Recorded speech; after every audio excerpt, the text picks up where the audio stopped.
We are headed deep into the backcountry today in search for a plant that literally started a war.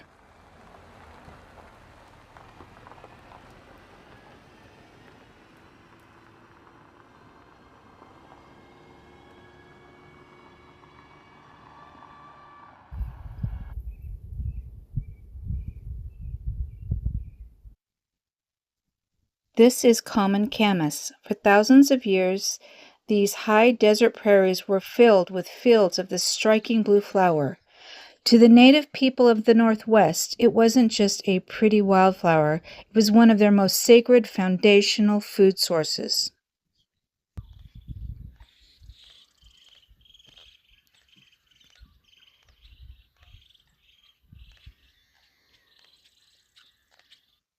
The roots are baked in a Dutch oven, and then they're mashed up like mashed potatoes, and then they're dried.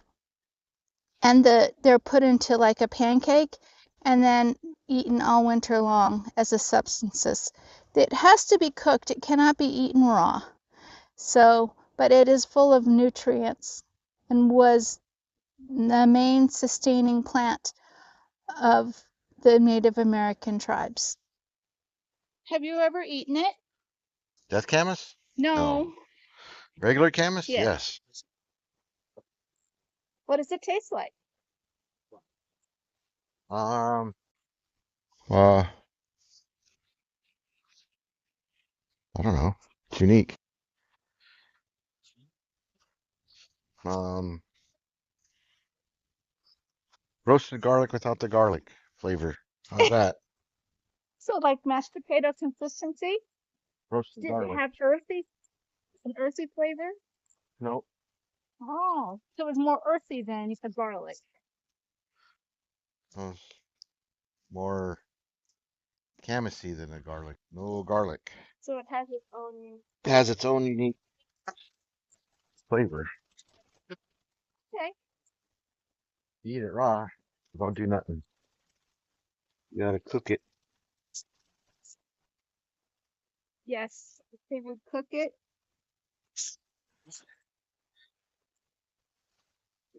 For a couple days in pit ovens. And then eat it. In 1878, it is the plant that began the Bannock War.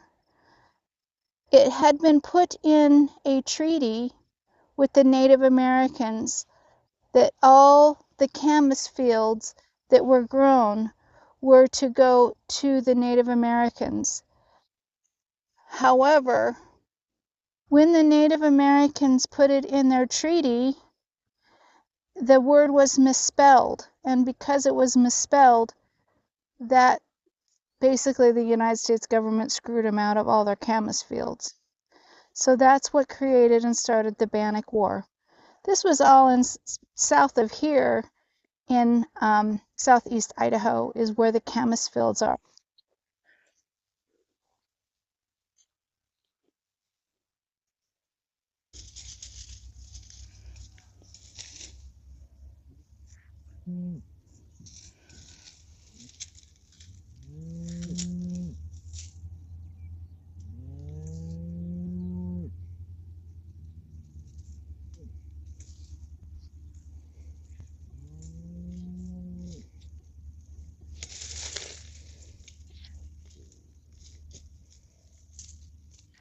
The bulbs are what is used as cooking.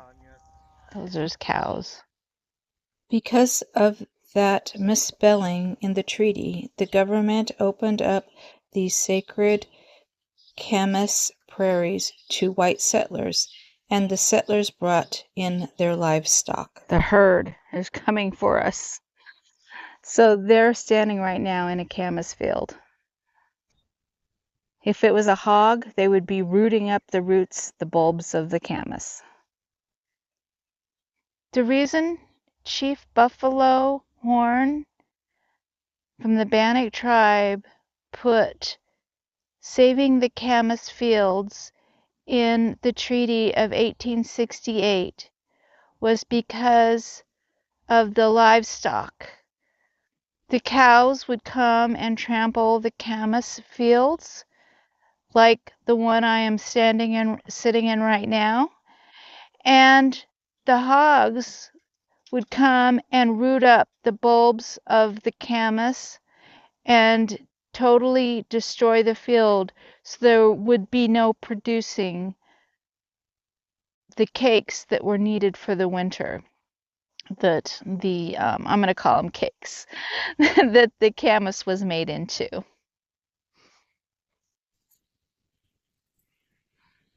If the cows pull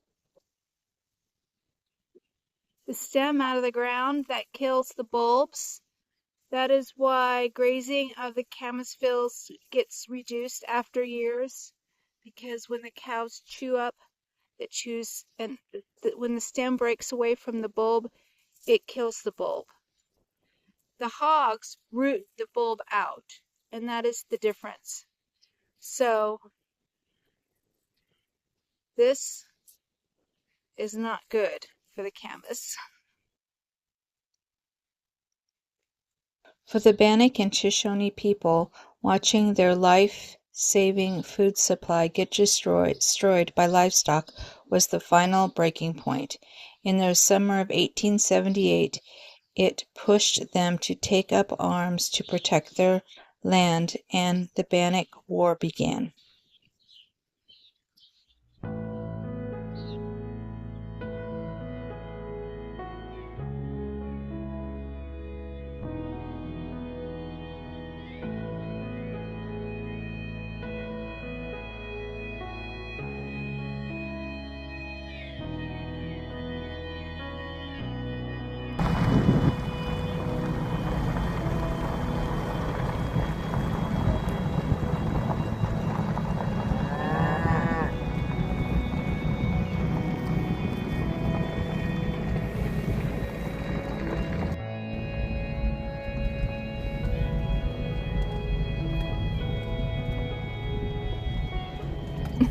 Mike and I are harvesting seeds from the Camas plant.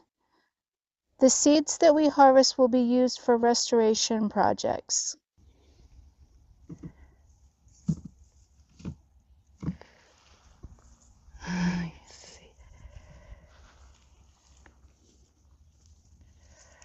Oh, there we are.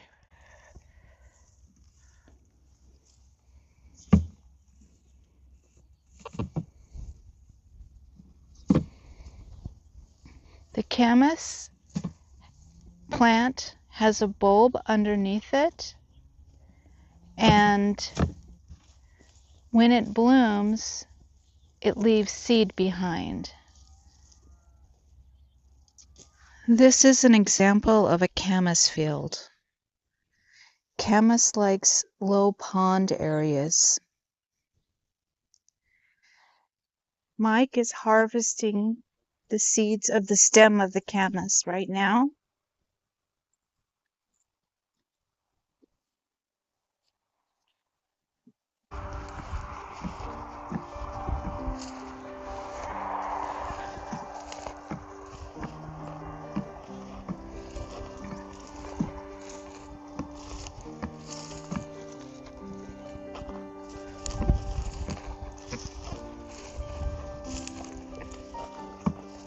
You can see the Camas. And he's getting the top of the seed.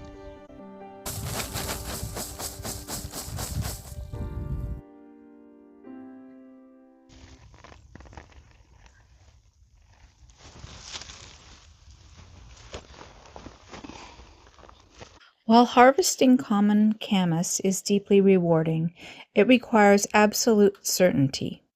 Nature has a dangerous double. Growing right alongside the beautiful blue blooms is death camas, a look-alike so toxic, mistaking it can be fatal. Let's see if we can find this deadly species of plant.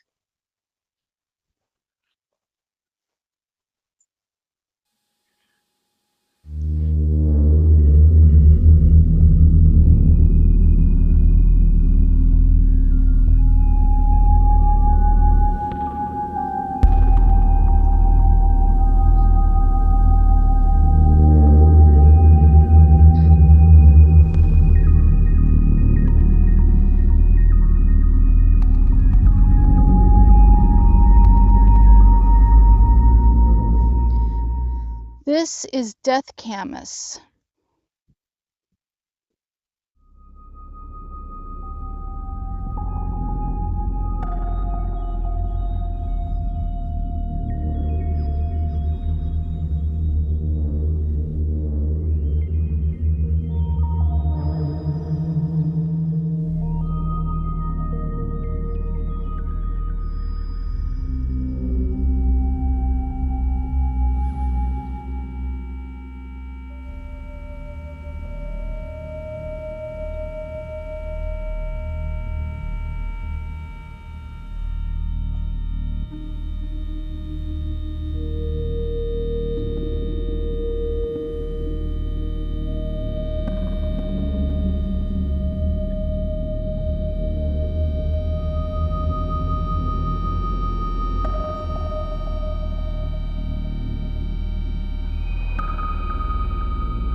What are you harvesting today, Mike? Death Camas. What is the seeds going to be used for? Who knows? Probably restoration. Restoration projects? How do you tell the difference between the Death Camas seed and a regular Camas seed?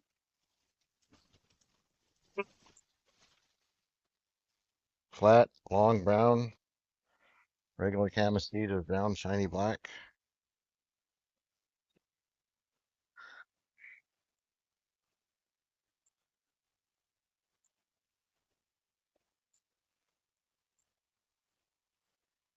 And when it's blooming?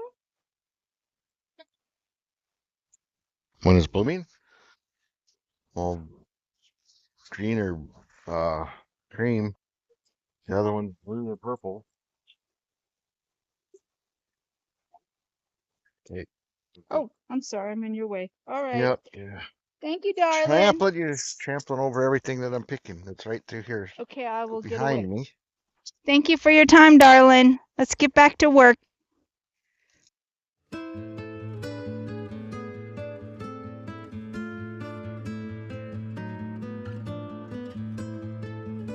Thank you for watching.